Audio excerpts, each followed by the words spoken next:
स्वागत है हमारे लखनऊ मंच न्यूज 24/7 हिंदी समाचार पत्र एवं न्यूज चैनल में। सही खबर, सच्ची खबर। कृपया सब्सक्राइब, लाइक, शेयर, कमेंट जरूर करें। Federation of industrial service association का 49वां द्वितीय प्रांतीय अधिवेशन है और चुनाव भी है सर, क्या कुछ मांगे हैं आज इस बार अधिवेशन की? देखिए, सबसे पहले तो मैं मीडिया के बंधुओं को उत्तर Pradesh federation ministerial services association की तरफ से बहुत सारी बधाइयाँ देता हूँ। समय समय पर फेडरेशन के माध्यम से कर्मचारियों की समस्याओं को जो उठाते हैं उसे आप लोग मीडिया के बीच तक ले जाते हैं। दूसरी अहम बात यह है कि ये 39वां प्रांतीय अधिवेशन नियमित रूप से जैसे हो रहा है और जिसकी अध्यक्षता आज हमारे बीच में हमारे आदरणीय अध्यक्ष दिवाकर सिंह जी कर रहे हैं। समस्याएं जो मिनिस्ट्रियल संवर्ग की बेसिकली हैं उन्हीं मुद्दों पर ज़्यादातर चर्चाएं हो रही है, जिसके बारे में विस्तृत रूप से अभी अध्यक्ष ही रखेंगे। बेसिकली मैं ये जरूर कहना चाहूँगा आप सभी को कि आज का जो दिन होता है वो प्रत्येक संगठनों के लिए महत्वपूर्ण होता है, इसलिए कि इस दिन जो है हम अपने वर्तमान कार्यकारिणी के कार्यकाल को समाप्त करते हुए आने वाली कार्यकारिणी के लिए तैयारी करते हैं, उनके लिए शुभकामनाएं देते हैं। तो इसी बात पर मैं अपनी वाणी को विराम देता हूँ।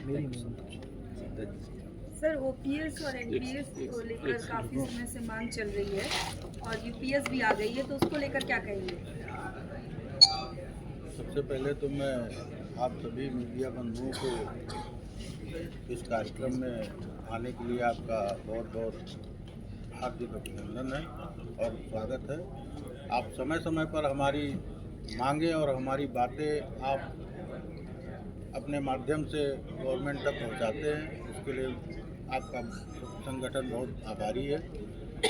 साथ ही साथ आपने जैसा पूछा ओपीएस यूपीएस, तो ओपीएस यूपीएस जहाँ तक मेरा मानना है कि ये सब एक छलावा है। जब हम कोई चुनाव आने वाला होता है या कोई दबाव कर्मचारी बनाता है तो गवर्नमेंट इसी तरीके से उसको ओपीएस, अभी तक एनपीएस चल रहा था, अब यूपीएस आ गया, अब आगे पता नहीं और भी कुछ हो सकता है बदलाव करे।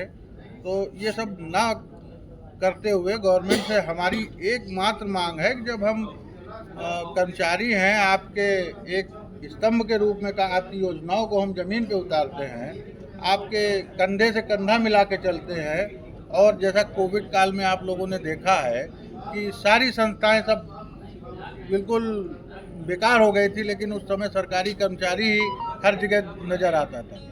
तो ऐसी स्थितियों को देखते हुए सरकार को भी चाहिए कि अगर कर्मचारी आपका ओपीएस मांग रहा है तो उसको ओपीएस ही दे दो जब जिसमें वो संतुष्ट है। अब दुनिया भर का ये एनपीएस हुआ, फिर यूपीएस हुआ, अब आगे कुछ और आएगा, तो ये सब ठीक नहीं है। और मैं आपके माध्यम से सरकार से अपील करना चाहता हूँ कि इस तरह की स्कीमें लाने से पहले एक तो लाइव संगठन जो हैं उनको बुलाया जाए, उनसे वार्ता करी जाए, किसी भी माध्यम से उनको बिठाया जाए। और जैसा कि वहाँ हमको सुनने में आया कि जो लोग गए वो सेवानिवृत्त थे वार्ता करने, तो ऐसी स्थिति में वार्ता, जब गवर्नमेंट का एक जियो भी है कि संगठन में जो सेवानिवृत्त होगा उससे वार्ता नहीं की जाएगी, उसके बाद भी उनसे वार्ता करी गई, तो ये स्थितियाँ ठीक नहीं है। गवर्नमेंट से हम अपील करते हैं कि हमारी मांगों के प्रति थोड़ा सा जागरूकता दिखाए और समय रहते हमारी मांगें पूर्ण करे, जिससे कर्मचारी भी संतुष्ट हो और कर्मचारी समाज में एक गवर्नमेंट के प्रति अच्छा सकारात्मक रवैया पनपे। और ये संगठन केवल कर्मचारियों और शिक्षकों की समस्याओं के लिए नहीं बल्कि सामाजिक सरोकारों से भी जुड़ा रहता है। हमारे विनोद कनौजिया जी इसके गवाह हैं कि हर साल दिसंबर के महीने में एक बड़ा स्वास्थ्य शिविर कर्मचारी और शिक्षकों के लिए आयोजित किया जाता है, जिसमें लगभग 2000 कर्मचारी और शिक्षकों के स्वास्थ्य संबंधी लाभों के लिए चिकित्सक, दवाइयां और सारी सुविधाएं उपलब्ध होती हैं। मैं चाहता हूं अगला स्वास्थ्य शिविर 10वां स्वास्थ्य शिविर इटावा में प्रस्तावित है। मैं ये भी चाहूंगा आदरणीय अध्यक्ष दिवाकर सिंह जी से कि इस तारीख तय होने के पश्चात हम आप लोगों को सूचित करेंगे। इटावा की धरती पर आप आएंगे तो हमारे इटावा जनपद की फेडरेशन के पदाधिकारियों को भी बहुत आपका स्वागत करने का मौका मिलेगा। साथियों, हमारे समस्त कर्मचारियों की इस समय एकमात्र सबसे बड़ी ज्वलंत समस्या एनपीएस, यूपीएस, ओपीएस के बीच में सरकार ने जिस तरीके से हम सब लोगों को भटका रखा है और तथाकथित हमारे कुछ कर्मचारी नेता भी जिस तरह से यूपीएस की वकालत करने पर उतर आए हैं, हमें अपने भविष्य को देखना होगा। हमें ऐसे जितेंद्र कुमार जी आए जी, आप प्रांतीय संगठन मंत्री पद पर निर्वाचित हुए हैं।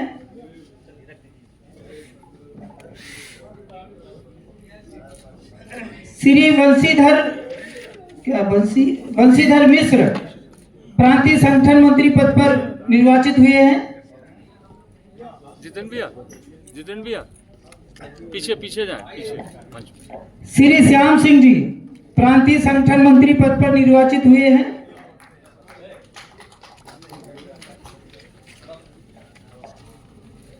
श्री सुनील कुमार मिश्रा जी प्रांतीय उपाध्यक्ष पद पर निर्वाचित घोषित किए गए। सर उनका रख दीजिए, वो गए गवर्नमेंट प्रेस वाले। Rajiv Kumar Yadav ji, same case sir. अच्छा इधर।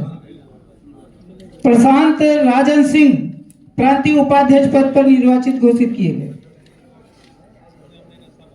श्री रामकिशोर रावत प्रांतीय उपाध्यक्ष पद पर निर्वाचित घोषित किए गए हैं। तालियां नहीं बजा रहे हैं लोग, थक गए हैं? अरे तालियां भी ना थकिए। श्री अजय कुमार द्विवेदी जी प्रांतीय उपाध्यक्ष पद पर निर्वाचित घोषित किए गए हैं।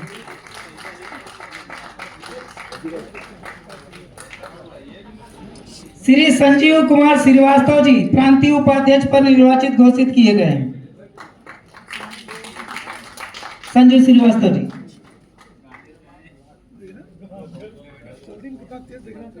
श्री जयप्रकाश मौर्य जी प्रांतीय वरिष्ठ उपाध्यक्ष पद पर निर्वाचित घोषित किए गए हैं। आइए।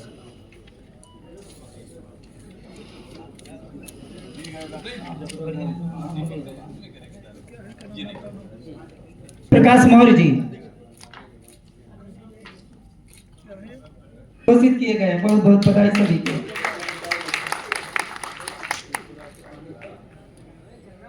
अब बहुत महत्वपूर्ण पदों पर निर्वाचन की घोषणा होनी है और बहुत एक नया जो है माहौल आपको दिखाई देगा फेडरेशन में। कौन हो सकते हैं?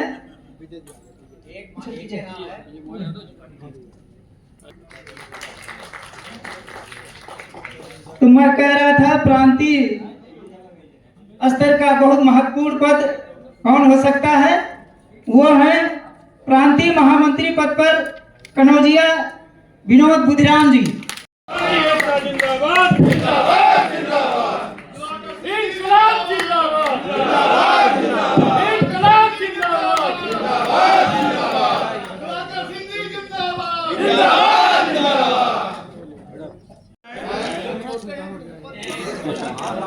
अपना अपना पदनाम बोलेंगे। मैं नाम बोलिए अपना अपना। जो Uttar Pradesh federation of ministerial service associations के प्रांतीय पदाधिकारी, पदनाम बोलिए अपना अपना, के रूप में निर्वाचित हुआ हूँ। ईश्वर की शपथ लेता हूँ कि मैं फेडरेशन के बायलाज नियमावली के प्रति सच्ची श्रद्धा और निष्ठा रखूंगा। मैं जिस पदनाम बोलिए अपना को धारण कर रहा हूं, उसके कर्तव्यों का श्रद्धापूर्वक कर्मचारियों के उत्थान हेतु सदैव प्रगतिशील रहूंगा। धन्यवाद। भैया जिंदाबाद जिंदाबाद जिंदाबाद। नहीं करताली जिंदाबाद जिंदाबाद जिंदाबाद। कर्मचारी एकता जिंदाबाद जिंदाबाद जिंदाबाद। अजय द्विवेदी जिंदाबाद जिंदाबाद जिंदाबाद। और बिल्कुल निष्पक्ष अधिवेशन और चुनाव संपन्न हुआ है। इसके पश्चात अब एक नई दिशा में फेडरेशन चल रहा है, जिसमें लगभग सभी विभाग जुड़ना चाह रहे हैं और ऐसी स्थिति में संगठन एक अपनी कैबिनेट की बैठक बुला के एक निर्णय लेगा कि हम अपनी मांगों के प्रति कैसे सरकार को मांगों से अवगत कराएं और उन पर क्रियान्वयन की कार्रवाई संपन्न कराएं। सर, जैसे कि आप पुरानी पेंशन बहाली को लेकर आप लोग आंदोलन कर रहे थे, सरकार ने यूपीएस आपको दिया है जी। अब आप सर ये 2 साल के कार्यकाल में अपने कर्मचारी साथियों के लिए क्या करेंगे? देखिए, यूपीएस तो हमारे यहाँ कोई मान नहीं रहा है, कोई इस पे तैयार ही नहीं। हम क्या, कोई भी हमारा एक छोटा सा भी कर्मचारी पदाधिकारी कोई तैयार नहीं है कि यूपीएस पे हम समझौता करें। अब ओपीएस ही एकमात्र विकल्प है। सरकार ने तो अपना निर्णय सुना दिया। सरकार ने निर्णय सुनाया, हम आप क्या करेंगे? सरकार हम आंदोलन करेंगे, हम अपनी बात सरकार को पहुंचाएंगे किसी तरीके से, हर तरीके से अपनी बात हम जिस भी रास्ते से पहुंचा सकते हैं हम पहुंचाएंगे। बोला सर, आपको दोबारा बधाई। थैंक यू, धन्यवाद। आप सभी का भी बहुत बहुत धन्यवाद। से सुशोभित किया है, निर्वाचित किया है सर, इस मौके पर अपने कर्मचारी साथियों सबसे पहले मैं अपने उत्तर Pradesh federation ministerial services association के सहयोगी संगठन सदस्य संगठनों को इस बात के लिए बधाई देता हूं कि उन्होंने इस चुनाव को निष्पक्ष और पूरी ईमानदारी से कराया। दूसरा कि जो जिम्मेदारी उन लोगों ने दी है उसके लिए मैं आभार व्यक्त करते हुए ये आश्वस्त करना चाहता हूं मीडिया के माध्यम से कि हम लोग जो उनकी अपेक्षाएं उससे बेहतर करने का प्रयास करेंगे। ओपीएस के लिए सर दोष। ओपीएस जिंदाबाद है, जिंदाबाद रहेगा। Thank you very much. बस कहाँ हो? गाड़ी कहाँ? कहाँ तो हमें तो सामान रखवा रहा है। ये इधर है सर जी, वीरेंद्र भैया को उधर करिए, पहना दीजिए। आइए, क्या करना है?